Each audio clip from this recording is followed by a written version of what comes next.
Hey guys, welcome to this VOD breakdown of Game 1 between GEN.G and Afreeca Freecs. This is from the LCK Summer 2018 playoffs. It's round 1, so it's only a best of 3, and I'm possibly also going to have a look at Game 2. So, we're running this at 1.5 in terms of speed, because that means that we can go through it a little bit faster, and you don't have to look at me for nearly an hour. So I'm thinking let's just jump straight into it. So of course, first off, we do have the pick a man phase, and well, GEN.G, they are still a team that's known to be a very team fight heavy team. They like to go for those drawn out mid game, late game team fights. One thing that you have to notice is also that for GEN.G, they have fly-in. It is not crown in the mid lane anymore. It is fly. But besides that, it is still the entire world winning lineup. So now if we take a look at the bans, it is Alistar, Camille and Ryze on the side of GEN.G, whereas the Freecs, they ban off the Ashe, the Tahm Kench and the Aatrox. Now I have to admit that I don't have the entire stats at my disposal, so I wouldn't be able to tell you if Ashe and Tahm Kench is something that they have played a lot on the side of GEN.G. But I could imagine that Ruler and CoreJJ, they would love to get those two picks. I know that Ruler is a great Ezreal and is also a great Ashe player in the past. I'm pretty sure I've seen CoreJJ play that Tahm Kench too. And considering that they like to go for team fights, Tahm Kench, to make sure that the bottom lane stays safe, would not be a bad idea at all. And then obviously Aatrox is just a bandit you have to go with on the red side, because you don't want to give it over to the blue side. What I think is very interesting is that GEN.G decided to ban out that Ryze, and that means that they can't first pick it if they had so desired. I think Ryze is the strongest mid laner in the current meta. I really like him, and I think he just brings so much to the table in terms of having roam potential with the Realm Warp, being able to shove in lanes, being able to control lanes too. So I think that he's always something you have to consider as your first pick. But looking at what is still left open, you have Zoe, Swain, Vladimir, and that's like the top 3 picks that you have right here. You could also possibly go for an Ornn. Taliyah is a pick you could go for too. Flex pick too. So I do think that it's smart to go for the Taliyah, because she is that flex pick. Meaning that you don't know whether she's going to go into the mid lane or into the jungle. And that obviously does mean that Afreeca Freecs, they don't know if they're going up against a shoving lane in the mid lane. And therefore, they don't really want to pick a mid lane yet. They want to wait and see what comes in from GEN.G. I think that picking Shen is super smart from them, because it means that then they now have at least the possibility of denying away the strong and safe top laner from GEN.G. He would be able to make sure that they would be better in team fights because of him having the Stand United. Now without that enhanced, GEN.G, they instead can decide to go for an Ornn. Obviously Shen is also flex pick, so he could go into the support lane. But I think that Ornn could be a possibility too for the Afreeca Freecs squad. Sorry, not a squad. GEN.G could be deciding to go for that Ornn. Just to have that engage. Like, you right here have a Sivir and a Rakan being locked in. And I think that with Sivir and Rakan being locked in, you do get a fairly strong bottom lane. But what you're missing is that synergy between the Xayah and the Rakan, which I would have actually loved to see, because if you are going up against Shen and the Varus down on the bottom side, having that extra pushing power just to keep them in place would be so good. I'm not saying that Sivir is a bad pusher at all. I'm just saying that she just isn't as strong as Xayah in the 2v2 if you have a Rakan to pair her up with. Now Ornn still being left open could be a possibility for Afreeca Freecs if they want to deny that away, and then just say that they're not going to have Shen up on top side. I really like the Swain pickup. I think Gen.G might just consider going for Vladimir right here. They do need some engage though, and if they wanted to send Taliyah into the jungle, then they would have to get some engage from either the top side or the top side or the mid lane. I don't agree with the Jarvan pick right here. I think that it just doesn't feel very Gen.G-ish. I would much rather have seen an Ornn up in the top side. Now, as far as I can see, it's going to be a Jarvan in the jungle, Taliyah in the jungle, Jarvan in the top side, and a Cillian in the mid lane. So with that in mind, Gen.G, they still have the engage. Like, it's not that they're missing the engage, they're just very dependent on having a flank coming in from Jarvan or him having his flash up, because if they don't have that, then they're going to be relying on a Weaver's Wall and then being able to catch up, and obviously they have on the hunt from the Sivir, but that's not going to help them that much in terms of catching Afreeca Freecs. And Afreeca Freecs, they've drafted completely around. They're saying, yes, you guys might be able to engage onto us with the Cataclysm and on the hunt, but we would much rather engage onto you to begin with. They have the Olaf, he can run super fast. Quinn is going to dominate her lane up in the top side, going up against that Jarvan, unless he can land a good knock-up and have some synergy with the Taliyah, is going to have trouble against Quinn. Quinn is a super good duelist. She is range 2, which obviously means that Jarvan is at a disadvantage for Afreeca Freecs, with Swain going down to the bottom side, with Varus going into the mid lane, going up against that Cillian. He's going to be able to push much better than a Cillian too. So obviously that gives the mid lane priority to Afreeca Freecs as well. Having the Olaf means that they're going to be able to push very fast forward. He's very good at running, and pairing him up with a Sound United from the Shen does mean that he's going to be super good in these team fights. Let me switch camera real quick. Oh my god, how can there be 2 Jaspers if there's just 1 in the world? Oh wait, he's back. Yeah, so as I was saying, I think that, like, overall, I think just the priority lanes came into the hands of Afreeca Freecs because they have pushing lanes everywhere, and it's very much in the hands of Ambition to try and help his mid lane and his top side, because Ruler and Core JJ down the bottom side can more or less hold their own. Like, it is a Rakan, it is a Sivir, they're fairly good at the laning phase, and they can actually push against this Shen and Swain. But with the Swain coming in, Sivir is just going to have a hard time dealing with him, because he is going to be able to deal more damage and fight more easily against this Sivir. So let me jump forward just a little bit. I don't want to look at... Oh yeah, so what I was saying is that because of you going up against the Swain down the bottom side, right, you're going to be not necessarily pushed in, but if you make one mistake, you're going to be punished so hard. On the side of Gen.G, Ruler, all he has to do is focus on pushing in and try to get at least one winning lane for his team. He has a teleport too, so he can afford to spend a lot of mana to begin with to push in.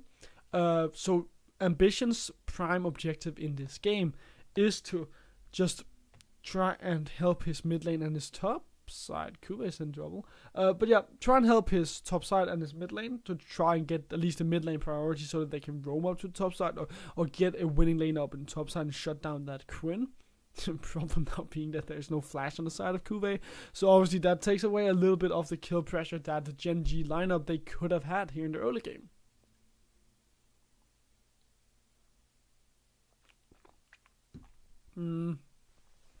It's also quite unfortunate for Gen.G that Afreeca Freecs, they have vision over Ambition, because this means that they know where he is, and because of them having knowledge of where the Taliyah is in the early game, they can much better control her, which is exactly what Spirit wants to do. Like, the whole idea of Gen.G is to not necessarily get those winning lanes that I was talking about. Like, that's the dream scenario for them, right? But they would much rather just try to hold the fort, try to not lose towers, try to not have this game be accelerated by Afreeca Freecs.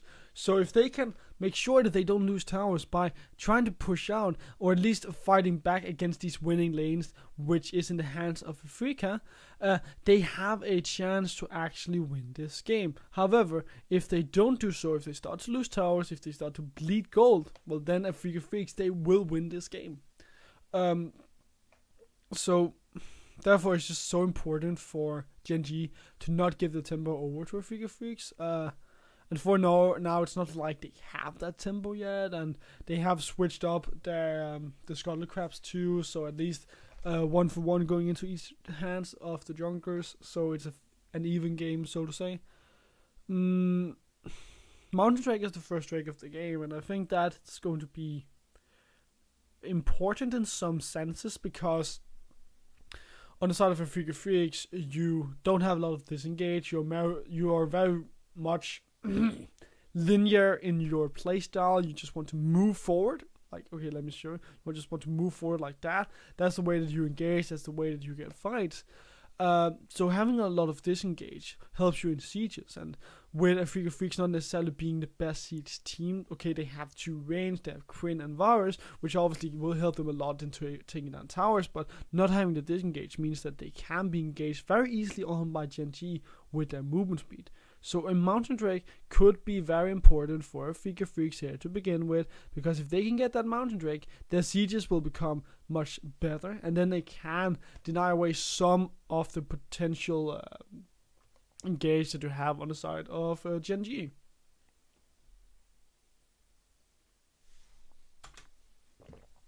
What is super smart is that Spirit was in the jungle of Ambition just a few seconds ago, and if you take a look at the minimap down here, you can see how much vision they have around the top side. They know that the top side is the winning lane for Afreeca, well, it's one of the winning lanes for Afreeca Freecs. So controlling the jungle and controlling the top side of this game is very important for Afreeca Freecs, and therefore it's just so smart that Spirit is continually looking for fights against Ambition, or at least looking to place down the vision. Because he is an Olaf, he is much better in the 1v1 than a Talir, but he doesn't have to play recklessly aggressively, he just has to play for his team to get the vision that they need, and well, right now he is doing so. Oh wait, one topic I also really want to talk about is this Varus. So you've started to see him rise in popularity because of, well, obviously he's always been good in terms of auto-attacking, and when you go for the A-speed build where you go for the Jinsus into the Runa's Hurricane, it's always been super good. But recently you've seen him go for a different path where he has been going for the poke Varus again. So that's basically going for lethality and going for a Tear of the Goddess alongside an Arcane Comet. I think that it's very situational to go for this type of Varus, and I really like that they're going for it in this game. Because yes, it would be great to have that auto attack speed. You would probably get more damage in those team fights, but when your sieges aren't that great, it's good to have extra poke. And considering that you're going up against some targets that actually aren't very tanky at all on the side of Gen.G, having lethality and being able to burst them down through poke is super good. And something that I am looking forward to seeing in these team fights. Okay, so this is a bit problematic from Gen.G, this fight. They have no teleport on the side of Kuve, so he can't get down there. If he leaves, you're going to give over too many resources to this Kryn, and shield becomes too strong. Fly is currently at the base. You are seeing him teleport in, but even then he's not going to be at this fight for at least 5 more seconds. You don't have level 6 on the side of either Rulo or Core JJ yet, whereas Kramer is sitting at level 6. Yes, he only has 2 soul shards, but still level 6. You have Kuro, who is already roaming down, has also level 6, and Spirit has level 6. So there's a lot of missing power in the hands of Gen.G, and they are being a bit too reckless here in terms of trying to force this fight. And very obviously they get punished by going for this fight because they just simply aren't in a position to do so. Now, fortunately for them, they don't lose the Drake. They only give up 1 kill and that red buff. And while that is really bad in itself, because that's a lot of experience going into the hands of Spirit, they just could have lost so much more. They could have seen the side of Freecs group down in the bottom side and go for a dive onto Core JJ and Ruler. They could have gone for the Drake as well. So it could have turned out much worse for them. But still, Ambition giving up the first blood and it going over to Spirit is bad enough in itself. And also the fact that you have a big CS lead in the mid lane doesn't help at all. I'm pretty sure that if we go back just a little bit. So looking here. Okay, so yeah. Fly. Okay, this is prior to the first blood. Okay, so look here. So you have Kuro who is pushing in. So obviously that's a lot of CS right here that you're missing on the side of Fly. So that kind of results in this CS lead that Kuro right now has over Fly. And having the CS lead does mean that he is able to complete his first item earlier than Fly, I'm pretty sure. But also that he will be able to push in more efficiently in these fights. Oh, that is super good, that teleport. Like, okay, so Kramer teleports behind, shoots out a W, if I remember correctly, and pulls back Ambition, and there's nothing Ambition can do. Apparently he didn't want to flash, and that just means that he's gonna go down, because Kin is there as well. They also got the Rift Herald. Okay, so they were able to force Ambition away from the Rift Herald pit, and that meant that they also got that Rift Herald. So a lot of tempo are now in the hands of the Freecs. And remember, guys, we said that the way for them to win this game is to hold the fort. Now, with this Rift Herald, they're about to lose that fort, because the Rift Herald just makes it easier to take down towers. And if you then get the gold on top of that, if you then get good gold from those towers, you're going to be so much stronger in terms of resources, which then are just going to pile on top of your your lethality mid laner and your AD carry up on the top side. So that your siege is going to be strong and you're going to get even more towers. And the next objective for Freecs, that's going to be in the bottom side. They want to probably use that Rift Herald down towards the bottom side, I could imagine, or either the bottom side or the mid lane, depending on which lane they would much rather open up. I would say go for the bottom lane. I would much rather see a Swain and a Shen roam around, because Shen can actually roam very efficiently and get kills with his shadow dash, while Kramer is super good at forcing stuff, especially whenever his ult is up. And then if you can get that bottom lane tower and you can push in, well, then you can suddenly move on to the Drake too. Now, I just don't really want to see them open up the mid lane, because it's going great for Kuro. He has a 30 CS lead. He's doing fine. He doesn't need to be freed of his lane phase in the mid lane. The longer you can go for that in the mid lane, the better. So that's why I think that it's nice that they're probably going to use the Rift Herald down in bottom side, especially now that it's nearly running out and Spirit is running. Okay, so they're going to use it in the mid lane. Yeah. Okay, so they're using it in the mid lane. I can see like the argument for why you'd rather use it in the mid lane, considering that you are going up against Ruler and Core JJ, who can push fairly efficiently and actually wave clear a lot. I'm just looking forward to seeing what Kuro will do now, because he's not that efficient of a roamer. And I would much rather have seen Kramer and Tusin be able to roam around. Now, though, it does mean that you can push in the mid lane more efficiently. And, well, if you can push in the mid lane all the way to the tier 2 tower, you get a lot more creative freedom around the map. And that could result in a Drake on his own. So Kuro had decided not to go for the tier of the goddess in this game. Fine idea, I think. I've never really been that big of a fan of the Tear of the Goddess on a virus. I think that it takes too long to stack it up. And I think lethality is just so much important to hit the timings right. So I think that getting lethality is just a much better choice for him. Now, they are going onto that Drake slowly.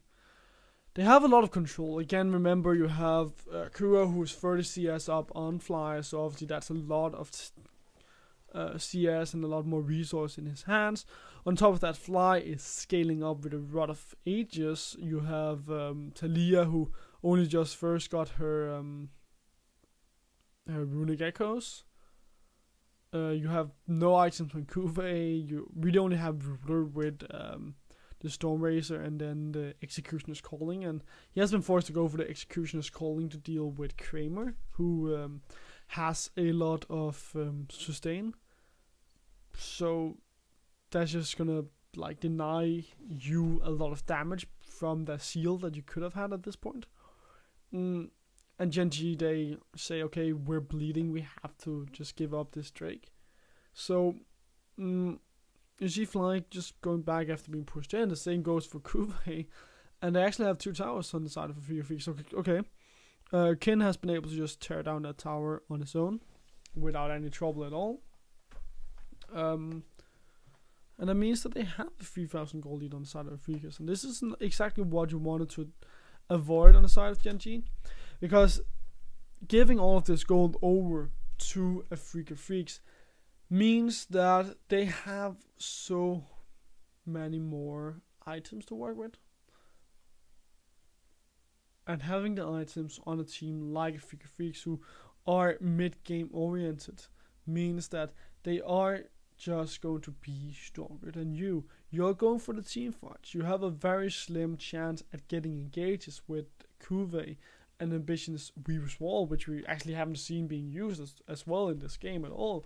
Afreeca Freecs have been doing a great job at shutting Ambition down by killing him, and also by just pushing in to the jungle and having vision over him constantly. So overall, I think that Afreeca Freecs, they have had such a great early game. They have had a great mid game thus far as well, and like at this point, Afreeca Freecs, they have so many items that all they really need to do is to group up. You don't exactly need to get anything down in the bottom side. Having that tower is great, yes, but you don't need to get it right here. It would be much more beneficial for you to get more control over the top side and over the mid lane, because Baron is about to come up and you have a Mountain Drake. You can tear that down pretty fast with Navarus and a Quinn. So let's have a look at this fight. Okay, so Ambition is just caught out. And, well, basically, it's just Gen.G falling all over the place. Kuve even comes in for that fight, but he's just super low, and, well, Kramer is also coming in with no problem at all. It's a good fight for Afreeca Freecs, because they're able to catch Ambition to begin with, and Ambition with the Weaver's Wall is to disengage the tower on the side of Gen.G. But it also just goes to show how far ahead they are, and how much having more items than your opponent means for a team. Because right here, they have more items overall, which obviously makes them much stronger than their opponents. So look here.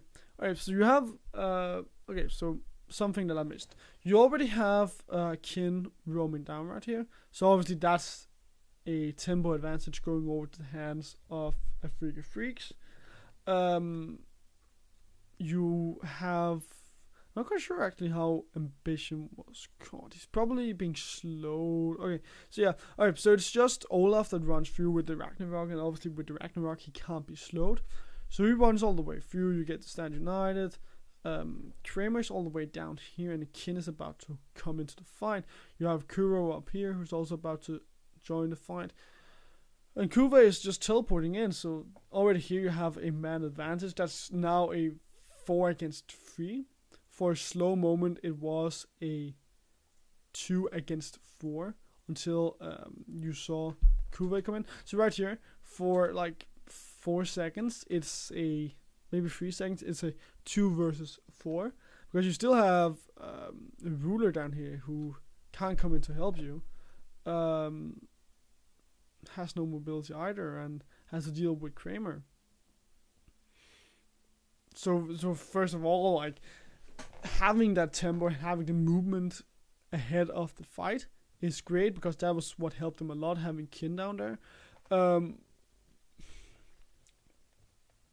But also the man advantage helped them a lot, and having items is super strong for Freecs. Now, Baron has come up, and for Gen.G it's very important for them to not give up any vision around that Baron. They need to have control over the Baron, or at least know what's going on around that Baron pit all the time. Because if they know what's going on in the Baron pit, if they have an idea if the Baron is being taken, then they can at least try to contest that Baron and make sure that Afreeca Freecs can't get it. Because if Afreeca Freecs they get that Baron, well, then it's more or less game over for Gen.G. Then there's nothing they can do, and then that horrendous siege that I talked about to begin with, well, simply doesn't exist anymore, and Afreeca Freecs will then be able to very much siege up. Mountain Drake is also about to come up, and like, it's only getting worse and worse. It's not a lot of luck in this game for Gen.G, because another Mountain Drake would make Afreeca Freecs very strong. It would also mean that the towers and the Baron would go down so much faster. Like, there's not a lot of luck in the hands of in Gen.G in this game, and the Afreeca Freecs, they're completely controlling it. Look at the vision. There's not a lot of vision yet for Afreeca Freecs, but they're slowly putting it down, and vision is just the key to not having stolen any objectives away. So if you put down a vision like they have here in the bottom side, like they have complete control of the river, they have some vision around the entrances too, they don't have anything down there, but they have there and there. So having that vision helps them quite a lot in terms of controlling that Drake area, and Drake quite obviously is the next objective that they want to get because of this vision. Now, they don't want to go for the Baron. It's going to be very hard to tear that down super fast. Like, they can't do it fast enough, but there's still the possibility of Gen.G coming in and stealing it away, and having an extra Mountain Drake would reduce that factor and reduce the time that Afreeca Freecs they have to spend around the Baron. So Mountain Drake quite obviously is the next choice.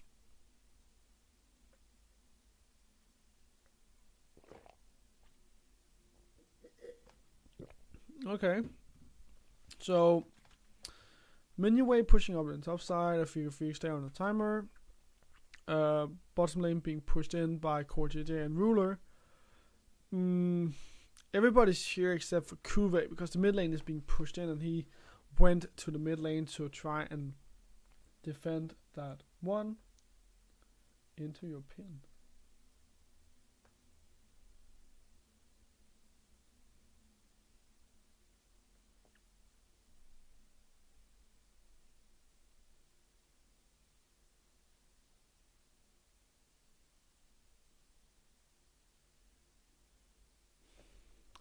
Yeah, but anyways, sorry about that. So, Mountain Drake, I didn't see how it went over. Alright, so, basically, a man advantage in the hands of Afreeca Freecs. Gen.G, they give it up. So, on the side of Kuwei, he was in the mid lane, dealing with the camps there. And Core JJ and Ruler were alone in the bottom side. Ambition went back to the jungle, and he got spotted. So overall, just Afreeca Freecs in control over that area. Goes to show what vision and good minion control can do for you, because the mid lane was pushing, which forced Kuwei away, which obviously meant that now they had a man advantage. In that sense, they knew that Ambition went away from the Drake, because they had vision over the jungle too. One thing that is also very worthwhile to highlight is the fact that Afreeca Freecs they have 7 scuttle crabs, whereas Gen.G they now have 3 scuttle crabs. So obviously that's a huge difference, and a lot of experience and gold going into the hands of Afreeca Freecs, because scuttle crabs and Skull Crabs are just worth so much gold and so much in terms of resources.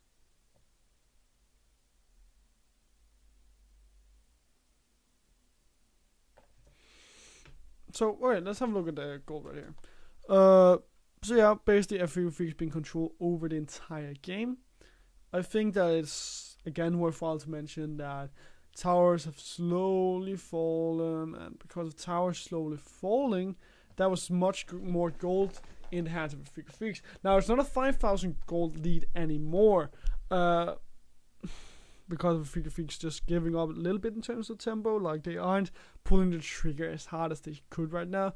They're trying to prep up the waves, but the problem is that nobody's going in to try and put down a vision around the Baron Pit, and the Baron Pit is the next objectives.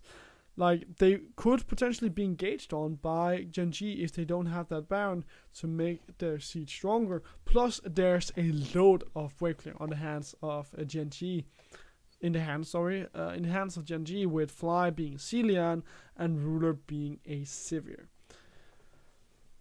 I like the itemization from Kramer. I think Twin Shadows. I can't remember if it's still called Twin Shadows.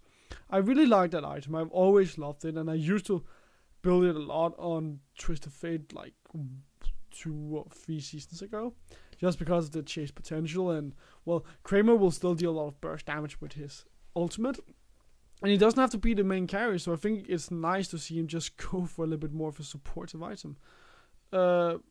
Kin going a little bit too far in the bottom side, and does have the flash but gets the kill.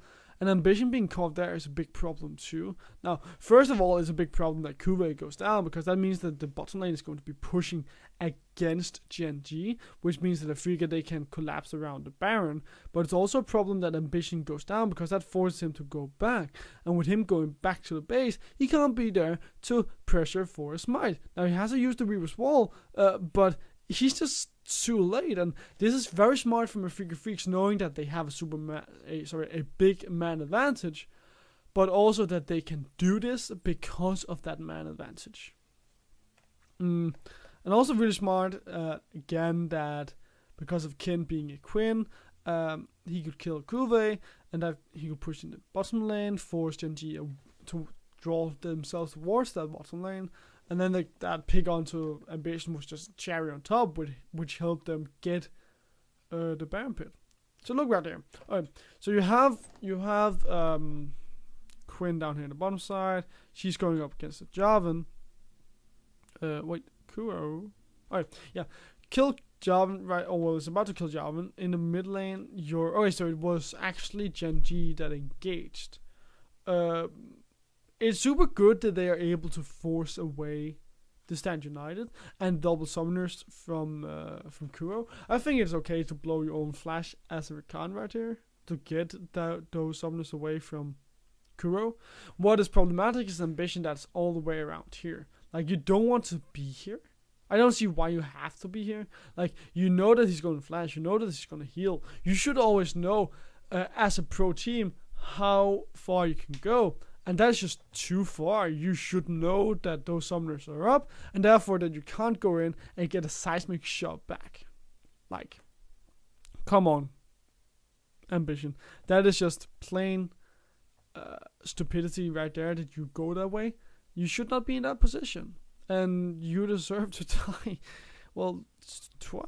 Deserve to die right there, but you should deserve to die the other time too, because you're putting yourself in such a bad position. Now, overall, Freecs, 3 Mountain Drakes, a Baron, towers are gonna mill super fast. Now, all they need to do is just group up, use Kuro's poke as a lethality mid laner, and then just move into the base of Gen.G. There's not a lot that they can do, and they're going to be pressured on every lane, more or less. Like, you have Tucson right now preparing the mid lane, and obviously he's not going to take down any towers. He's a support Shen. But you have Quinn up in the top side, and you have a 4-man unit down in the bottom side, or at least a 3-man unit with Kuro, Spirit, and Kramer, or potentially just Kuro and Spirit, depending on how they wanted to do it. So you could go for either a 1-0-4 push or a 1-3-1, or even a 1-2-2. Like, You decide. But just maximizing this Baron is the best. Sorry, is exactly what Afreeca Freecs they want to do.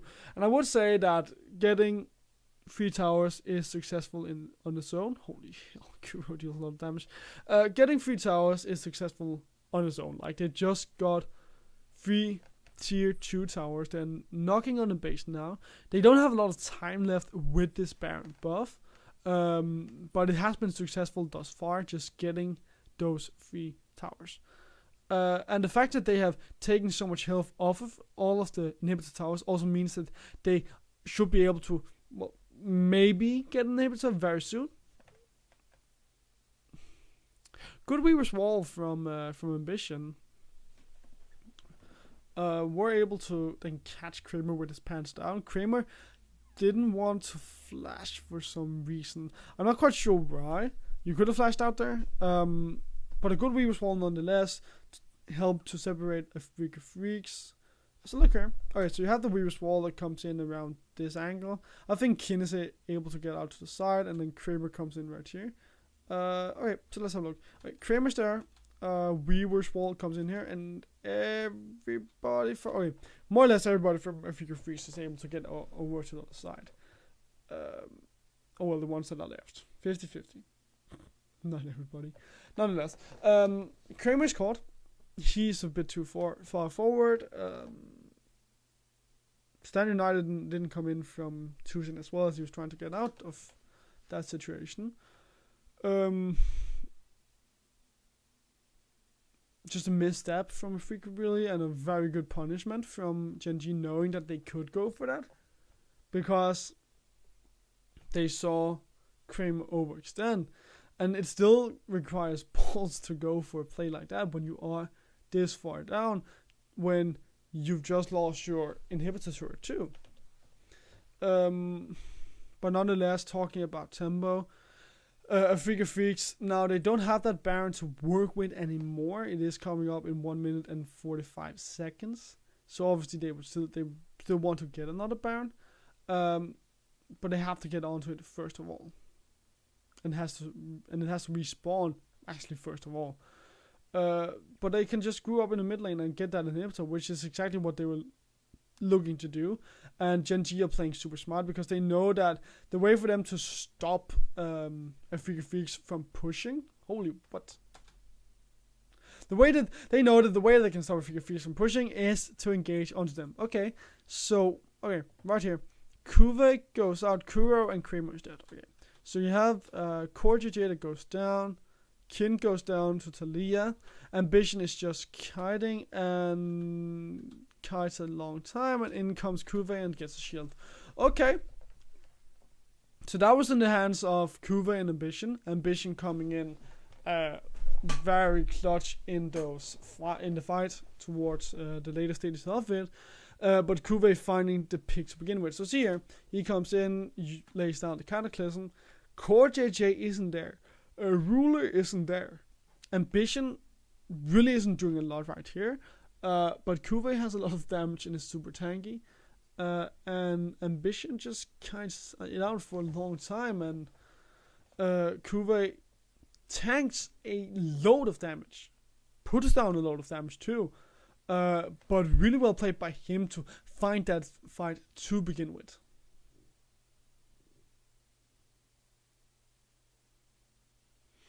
Now, Baron has come up, and the Afreeca Freecs, they really want to get that Baron. They haven't gotten the inhibitor yet in the mid lane, so that's still a big problem from them. They would love to get that inhibitor. Okay, never mind what I said about Ambition and putting down a lot of damage. Towards the later stages of the fight, it looked like he was the one putting down a lot of damage. It felt like Kuve was the one doing a lot of the damage throughout the start of the fight and through the later stages.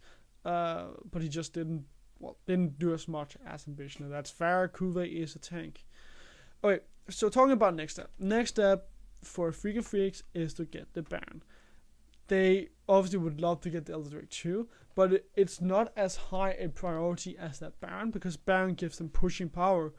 And while they have 3 Mountain Drakes, and it would be great for them to be able to double that amount by having that Mountain Drake, it's all about pushing in for them, because there is a load of weakly on the hands of Gen.G, and they can neutralize that if they get that Baron. So getting vision, or at least knowing what's going on in the Baron pit, is the way for them to go. Now, problem is Kin has no teleport, so he has to roam all the way up here, and the Gen.G, they just start that fight.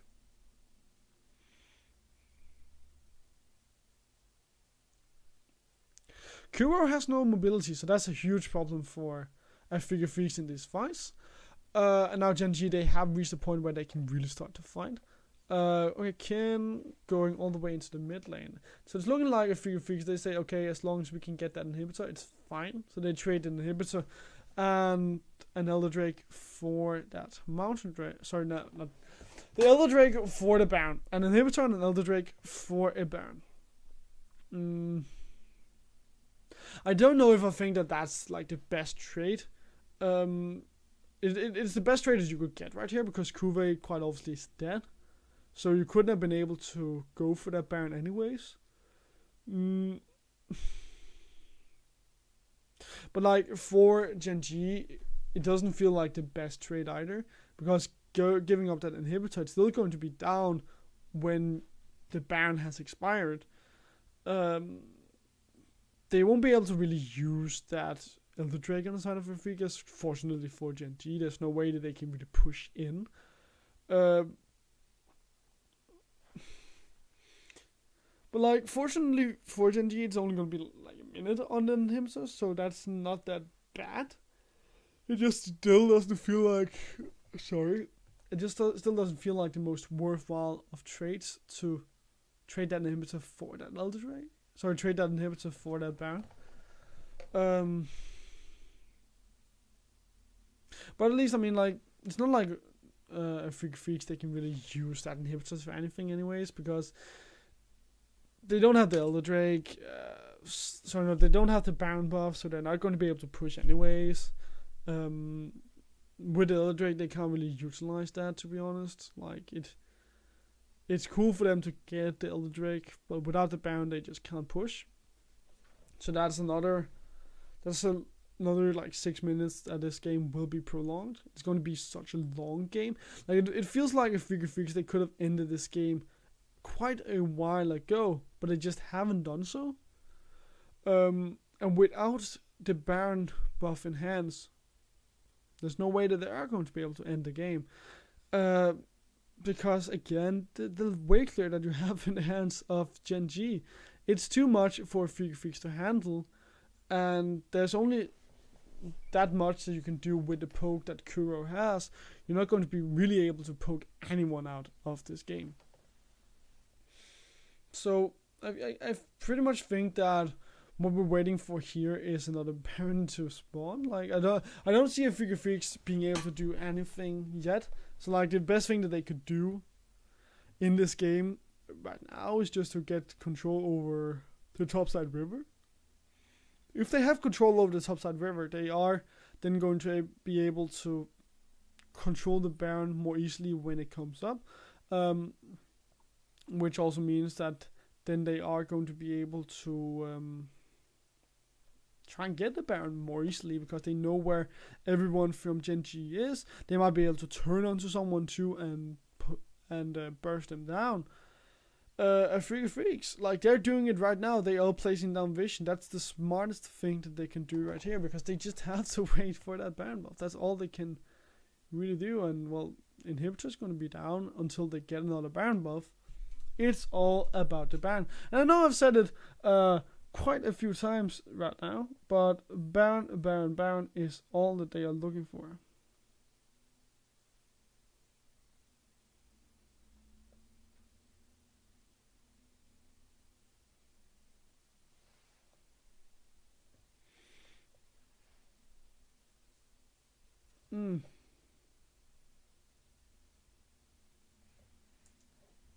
Sorry about that. Yep. Baron coming up in 55 seconds. I would love to see Kin just stay in the bottom side, or Keen just stay in the bottom side.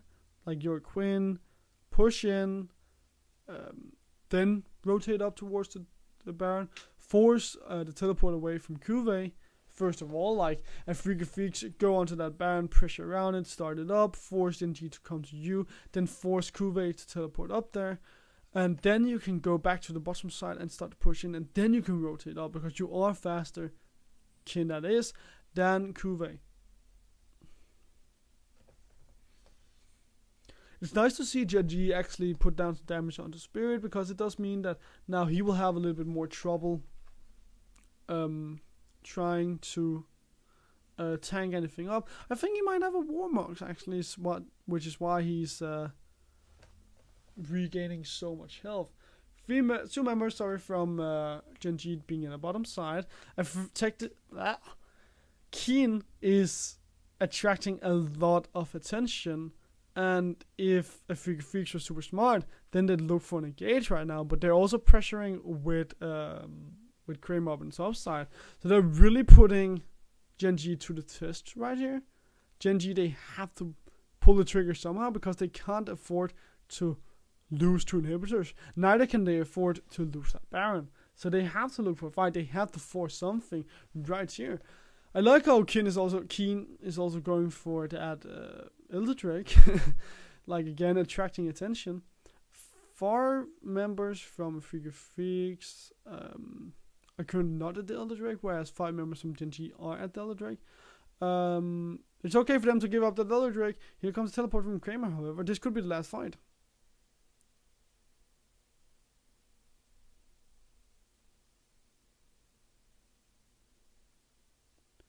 Yeah, this is going to be the game. Okay, so problem was right here that they were all piled. Let me show you. So problem was here that they were all piled into the same area, and that's good for Ruler. That's good for Core JJ too. It's not so good for Ambition and Kuve. Like, Kuve wants to put down the Cataclysm, but they want to much rather fight in an open space, because then you allow for Fly, Ambition, Ruler to move around with the mobility. For Ruler, it's fine because he has his W and his Q to work with in these close quarters, which his team members really doesn't have. They would much rather have that possibility of moving around in those fights. For Freecs, it's great. Like, Kramer has a lot of AoE bursts, so it's great to have them all grouped up. Kuro wants to poke, but also being in close quarter means that his ult is very effective. Spirit is good at running after people, so if they try to flee, he's going to come after them. Kin is also just native carry, so standing in, to be able to come into the backline, like right here, will mean that he's going to be effective. Like, Freecs, very good coordinated team fight, and unfortunately for Gen.G, like, they get that Elder Drake, but they aren't fast enough to kill it and get out, and that's why they're going to lose the game right here. You don't even need the Baron buff right here from a Freecs. Like, all you have to do is just push in. It's only Fly that's really left. You have 280 carries, so that's a load of 80 anyways that will help you kill towers, and will ultimately help you kill the Nexus. So a good game from a Freecs. They showed how they use their power to track Ambition in the early game and shut him down. I liked how Spirit was able to really control the jungle and the objectives too. It could have been better in terms of their pushing powers, in terms of the power lanes. Like, Keen did super good up on the top side. Kuro was able to farm extremely well, so nothing goes out to do those two guys. But Kramer and Tucson, they could have pushed far easier down on the bottom side. I don't think that they had to. They were playing very passively, and considering that they could have been punished very hard by pushing out, they could have died, or in the worst case scenario they could have died. Worst case scenario, they could have started to give up towers, which would then have affected Gen.G and given them some power back in the game. But yeah, overall, like, good control over the enemies. With that being said, thank you guys for watching. I hope you enjoyed this video breakdown of Gen.G versus Freecs Game 1 from the LCK Summer 2018 Playoffs Round 1. I don't think that I will have time to do Game 2 today. I might do it tomorrow. But with that being said, thank you guys for watching and have a great one. And obviously, go follow me on the social medias and stuff like that. I would very much appreciate it if you subscribe to my YouTube, if you follow me on Twitter, on Instagram, and Facebook. Have a nice day.